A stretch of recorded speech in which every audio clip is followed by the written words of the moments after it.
বিমা দাবি পরিশোধে কোনো অনিয়ম নয় বললেন প্রধানমন্ত্রী। আস্থা আনতে প্রযুক্তির ব্যবহার বাড়ানোর তাগিদ। ছাত্রী নির্যাতনে অভিযুক্ত 5 শিক্ষার্থীর সাময়িক বহিষ্কার, প্রভোস্ট প্রত্যাহারে আদেশ। ফুলপুরিকে সিট বরাদ্দের নির্দেশ। বই পুস্তকে থাকলেও বাস্তবে মর্যাদা নেই প্রাথমিকের শিক্ষকদের, রাষ্ট্রের 3য় শ্রেণীর কর্মচারী তারা। ট্রেনের টিকিট কাটতে লাগবে জাতীয় পরিচয়পত্র, তবে সাফল্য নিয়ে সংশয় খোদ রেলমন্ত্রীর।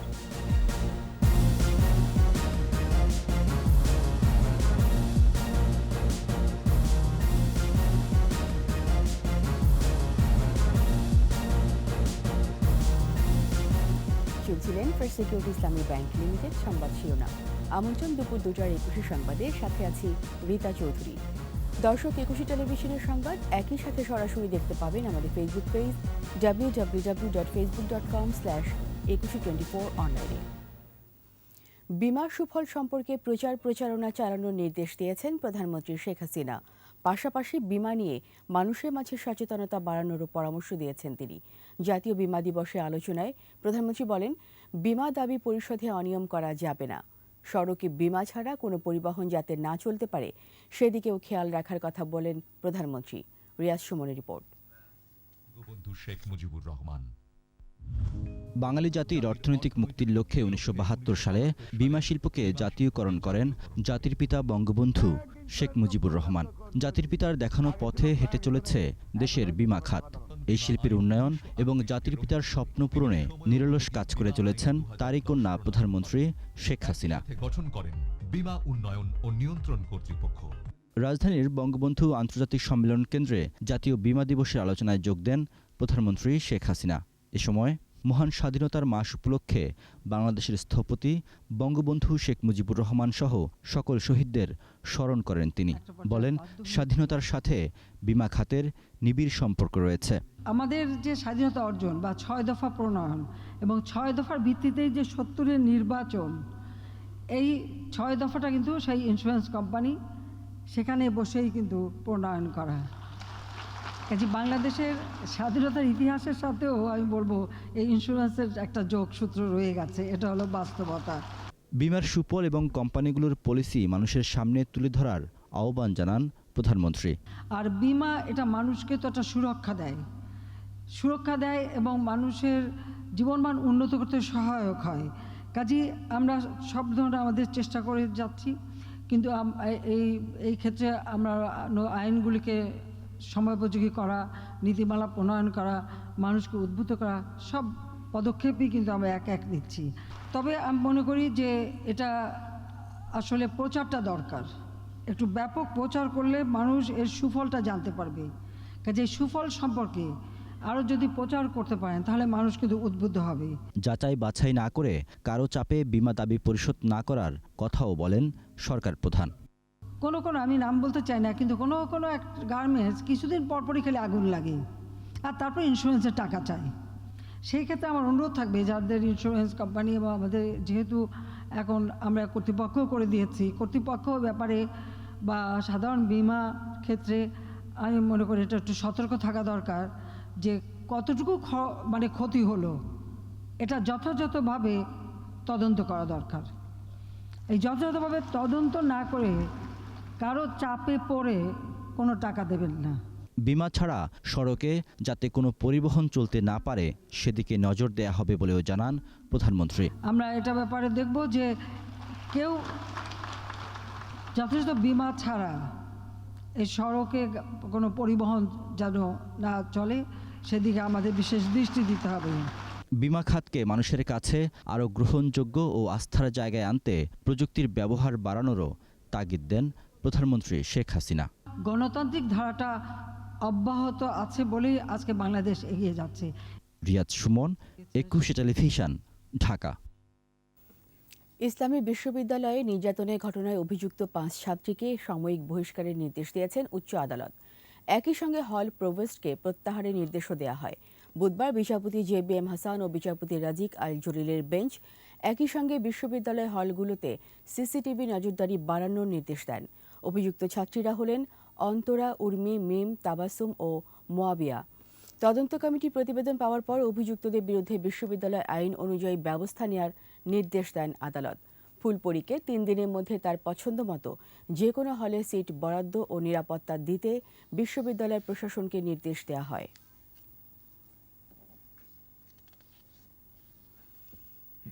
শিক্ষায় এগিয়ে থেকেও মর্যাদায় অনেকের চেয়ে পিছিয়ে প্রাথমিকের সহকারী শিক্ষকরা। এখন যারা সহকারী শিক্ষক হচ্ছেন তারা যোগ্যতায় স্নাতক বা স্নাতকোত্তর পাচ্ছেন 13তম গ্রেড, কিন্তু স্নাতক বা এর কম যোগ্যতায়ও কয়েকটি পেশায় দেয়া হচ্ছে 10তম গ্রেডের মর্যাদা। বিস্তারিত রিয়াজ সুমনের বিশেষ রিপোর্টে।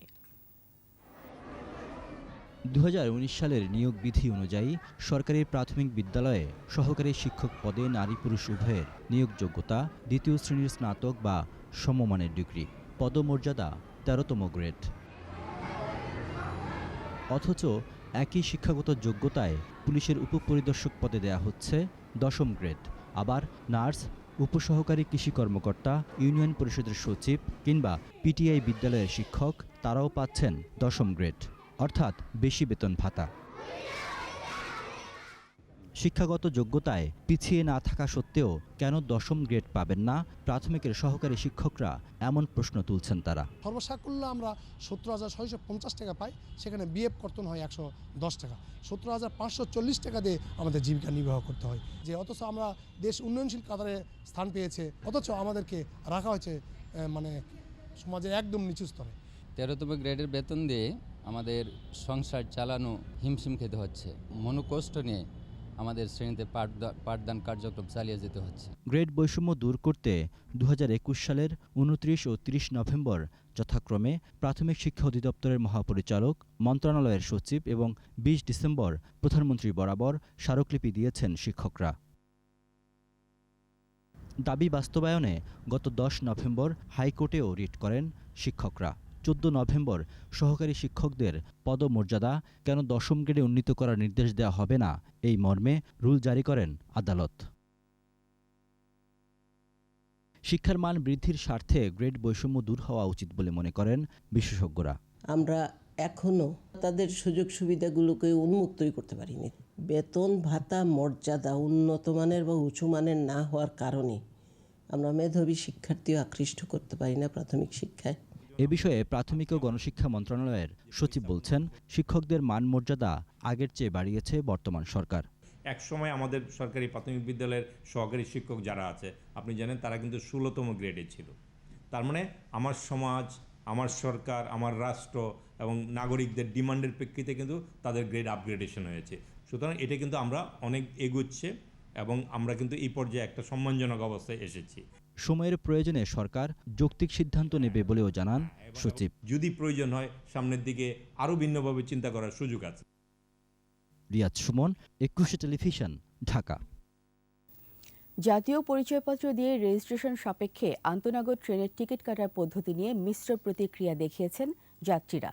অনেকে ভোগান্তির কথা বললেও কেউ কেউ দেখছেন ইতিবাচক হিসাবে। এই পদ্ধতির শতভাগ সফলতা নিয়ে সন্দিহান খোদ রেলমন্ত্রী। বিস্তারিত আহমদ বাবুর রিপোর্টে। আন্তনগর ট্রেনের টিকিট কাটতে বাধ্যতামূলক করা হয়েছে রেজিস্ট্রেশন। জাতীয় পরিচয়পত্র ও mobile phone number, email address দিয়ে নাম নিবন্ধনের পরই কেবল ট্রেন যাত্রার সুযোগ পাবেন যাত্রীরা। বুধবার কমলাপুর থেকে সাধারণ যাত্রীরা এনআইডি নম্বর দিয়ে নিবন্ধন করে তারপর টিকিট সংগ্রহ করছেন। তবে নতুন নিয়ম নিয়ে যাত্রীদের রয়েছে অভিযোগ, জানালেন ভোগান্তির কথা। আগে রেজিস্ট্রেশন করা লাগছে, এখন 4-5 দিন আগে টিকিট করা লাগতেছে না, টিকিট পাচ্ছে না, ট্রেনের সময় যাচ্ছে গা। রাজধানীর কমলাপুর রেল স্টেশনে নিবন্ধন কার্যক্রম পরিদর্শন করেছেন রেলমন্ত্রী নুরুল ইসলাম সুজন। পরে সাংবাদিকদের সাথে কথা বলেন রেলমন্ত্রী। তিনি জানান, দেশের মানুষের শিক্ষা ও আইটি জ্ঞান কম থাকায় শতভাগ সফলতা আসতে দেরি হতে পারে। ন্যাশনাল আইডেন্টি কার্ড এটি ব্যবহার করে রেজিস্ট্রেশন করবে আগে, এবং রেজিস্ট্রেশন ছাড়া কোনো টিকিট পাওয়া যাবে না। এটা প্রাথমিক অবস্থায় আমরা আন্তনগর যে ট্রেনগুলো এগুলোর ক্ষেত্রে আমরা এটা পরিপূর্ণভাবে বাস্তবায়নের জন্য আমরা পদক্ষেপ গ্রহণ করেছি। পুরোপুরি হবে কিনা আমরা জানি না, তবে আমরা চেষ্টা করছি যে অন্তপক্ষে টিকিট কালোবাজারি যাতে হতে না পারে। যাত্রীদের সুযোগ সুবিধা বৃদ্ধি ও টিকিট সহজলভ্য করার লক্ষ্যেই এই নিয়ম বাস্তবায়ন করছে রেলওয়ে। যাত্রীদের মতামতের ভিত্তিতে সিদ্ধান্ত পরিবর্তন হতে পারে বলেও জানান মন্ত্রী। আমার কাছে টিকিট থাকলেই যথেষ্ট নয়। এডিজি অপারেশনের নামে যে টিকিট, সেই টিকিটে যদি আমি ভ্রমণ করি তাহলে ধরে নেওয়া হবে যে আমি বিনা টিকিটে ট্রেনে ভ্রমণ করতেছি। সবশেষে রেলওয়ে কর্মকর্তাদের কাছে পয়েন্ট অফ সেল বা পিওএস মেশিন হস্তান্তর করেন রেলমন্ত্রী। এক সময় এগুলি আমরা পুরো মাত্রায় নির্ভুলভাবে হয়তো এগুলো আমরা ব্যবহার করতে পারবো। আহমদ বাবু, 21 টেলিভিশন, ঢাকা। নিচ্ছি সংবাদ বিরতি। যখন ফিরছি তখন অন্যান্য খবরের সঙ্গে আরও থাকবে। ইলিশ উৎপাদন বাড়াতে জাটকা সহ সব ধরনের মাছ ধরা নিষেধ, দেয়া হচ্ছে প্রণোদনা।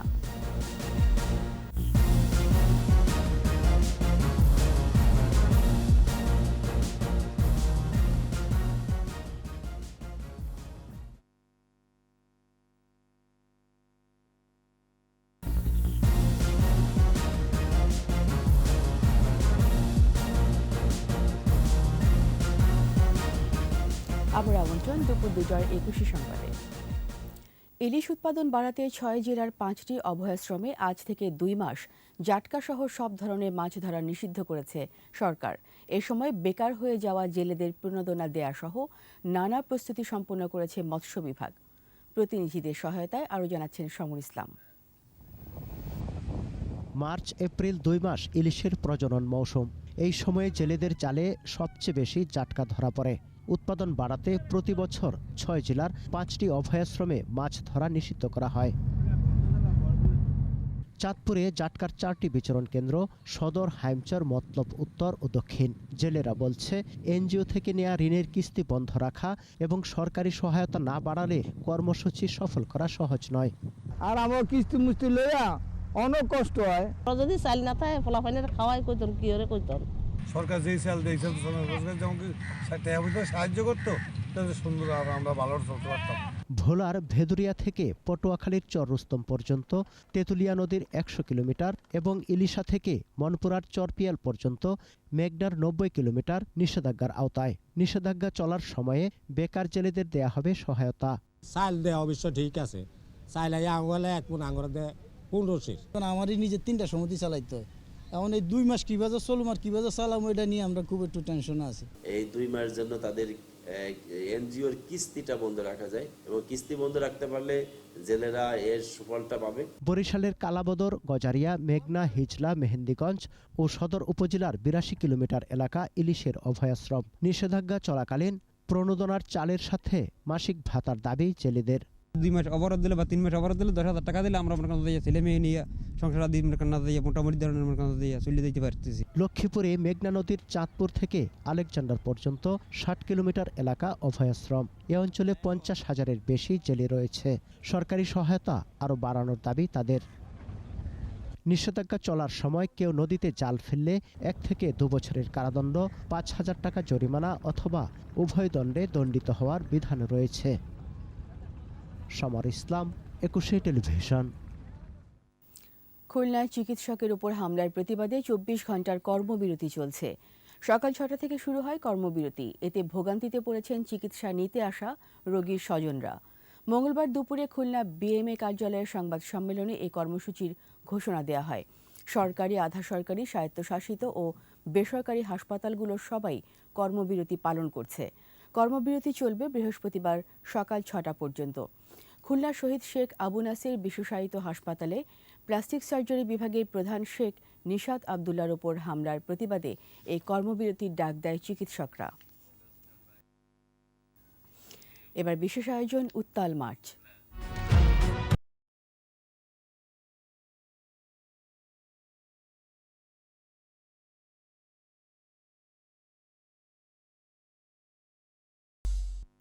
'71 সালে 1 মার্চ পাক প্রেসিডেন্ট ইয়াহিয়া খান জাতীয় পরিষদের অধিবেশন স্থগিত করলেন। ক্ষোভে বিক্ষোভে লাখো জনতাকে সঙ্গী করে বঙ্গবন্ধু ডাক দেন অসহযোগ আন্দোলনের। এরপর থেকে ঘটতে থাকা সব ঘটনাই স্বাধীনতা সংগ্রামের অমর আখ্যান। অগ্নিঝরা মার্চের সমর সংগ্রামের বাকিটা জানাচ্ছেন আদিত্য মামুন। অগ্নিঝরা 1 মার্চ আওয়ামী লীগের সংসদীয় দলের বৈঠক চলছিল হোটেল পূর্বাণীতে। ঘড়ির কাঁটায় তখন দুপুর 1:05। রেডিওতে ঘোষণা দেন আগা মোহাম্মদ ইয়াহিয়া খান। 3 মার্চ অনুষ্ঠিতব্য জাতীয় পরিষদের অধিবেশন অনির্দিষ্টকালের জন্য স্থগিত করেন তিনি। মুহূর্তেই খবর ছড়িয়ে পড়ে চারপাশে। ইয়াহিয়া ঘোষণায় বলেন, পশ্চিম পাকিস্তানের প্রধান রাজনৈতিক দল পাকিস্তান পিপলস পার্টি সহ আরও কটি দল 3 মার্চের অধিবেশনে যোগ দিতে চায়নি, তাই অধিবেশন স্থগিত করা হলো। এই যে ঘোষণা, এতেই বোঝা গেল যে একটা বড় ধরনের ষড়যন্ত্র করা হচ্ছে। কারণ তার আগে থেকেই আমরা শুনছিলাম জুলফিকার আলী ভুট্টো তিনি পাকিস্তানে হুমকি দিয়েছেন যে যেসব পাকিস্তানের সংসদ সদস্য তদানীন্তন পূর্ব পাকিস্তানে যাবে তাদেরকে হত্যা করা হবে। জনসমুদ্রে পরিণত হয় ঢাকার রাজপথ। জগন্নাথ কলেজ ও কায়েদে আজম কলেজ অর্থাৎ আজকের সোহরাওয়ার্দী কলেজের শিক্ষার্থীরা লাঠি নিয়ে মিছিল শুরু করে। আদমজী পাট কলেজ শ্রমিকরা মিল বন্ধ করে রাস্তায় নামে। বন্ধ হয়ে যায় অফিস, আদালত, দোকানপাট। তেজগাঁও বিমানবন্দরে বন্ধ হয়ে যায় বিমান ওঠানামা। উত্তাল ঢাকার খণ্ড খণ্ড মিছিলের ঠিকানা তখন মতিঝিলের হোটেল পূর্বাণী। পার্লামেন্টারি পার্টির বৈঠক শেষে শেখ মুজিব সংবাদ সম্মেলন করেন। উপস্থিত জনতাকে তিনি ধৈর্য ধারণ করতে বলেন। পরিস্থিতি মোকাবেলার জন্য প্রস্তুত থাকারও নির্দেশ দেন শেখ মুজিব। বঙ্গবন্ধু খুব সংক্ষিপ্ত বক্তব্য রাখলেন সেখানে। বঙ্গবন্ধু বললেন যে আমরা শুনেছি এই ধরনের ঘোষণা দিয়েছে পাকিস্তান সরকার, কিন্তু আমি আগামীকাল ঢাকা শহরে হরতাল আহ্বান করছি এর প্রতিবাদে। 2 তারিখ পরবর্তী দিন এবং 3 তারিখে সারা দেশে হরতাল আহ্বান করছি এবং আগামী 7ই মার্চে আমি জনগণের উদ্দেশ্যে আমার বক্তব্য রাখব। সংবাদ প্রচারে বিধিনিষেধ দিয়ে গভীর রাতে অধ্যাদেশ জারি করেন তৎকালীন সামরিক আইন প্রশাসক। সাংবাদিকরা তাদের যে নিউজ সেন্স, তাতে তারা বুঝতে পারছিলেন যে এই দেশে কিছু একটা হতে যাচ্ছে। অতএব সাংবাদিকরা কিন্তু মার্চ মাসের আগে থেকেই আসতে শুরু করেছে। অধিবেশন শুরু হবে, তারা কভারেজ দেবেন। দাবানলের মতো আগুন ছড়ায় দেশের প্রত্যন্ত এলাকায়, গড়ে ওঠে দুর্বার আন্দোলন। এরই ধারাবাহিকতায় 7 মার্চের ঐতিহাসিক ভাষণ স্বাধীনতা সংগ্রামের ডাক দেন মুক্তিকামী মানুষের নেতা। 7 কোটি মানুষকে দাবা রাখতে পারবো না। আদিত্য মামুন, 21 টেলিভিশন, ঢাকা। নিচে আবারও সংবাদ বিরতি। যখন ফিরবো তখন অন্যান্য খবরের সঙ্গে আরও যা থাকবে। ঘুরিসাল লারিসায় 2 ট্রেনের মুখোমুখি সংঘর্ষ, নিহত 26, আহত কমপক্ষে 85।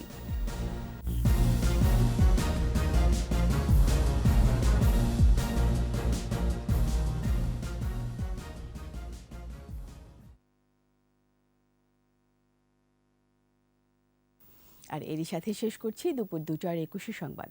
যাবার আগে ফার্স্ট সিকিউরিটি ইসলামী ব্যাংক লিমিটেড সংবাদ শিরোনামগুলো আরও একবার। বীমা দাবি পরিশোধে কোনো অনিয়ম নয় বললেন প্রধানমন্ত্রী, আস্থা আনতে প্রযুক্তির ব্যবহার বাড়ানোর তাগিদ।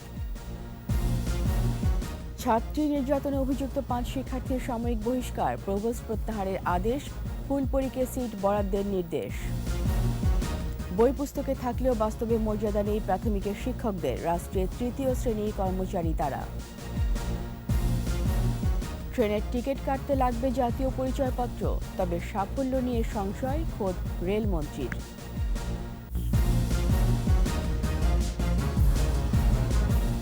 সবশেষ খবর জানতে ডায়াল করুন 2021 নম্বরে, আর ভিজিট করুন 21-tv.com এই ওয়েবসাইটে। এছাড়া ফেসবুকে ভিজিট করতে পারেন facebook.com/2124 অনলাইনে। এতক্ষণ সঙ্গে থাকার জন্য সবাইকে ধন্যবাদ। সন্ধ্যা 6টায় 21 দেশের সংবাদ দেখার আমন্ত্রণ রইল।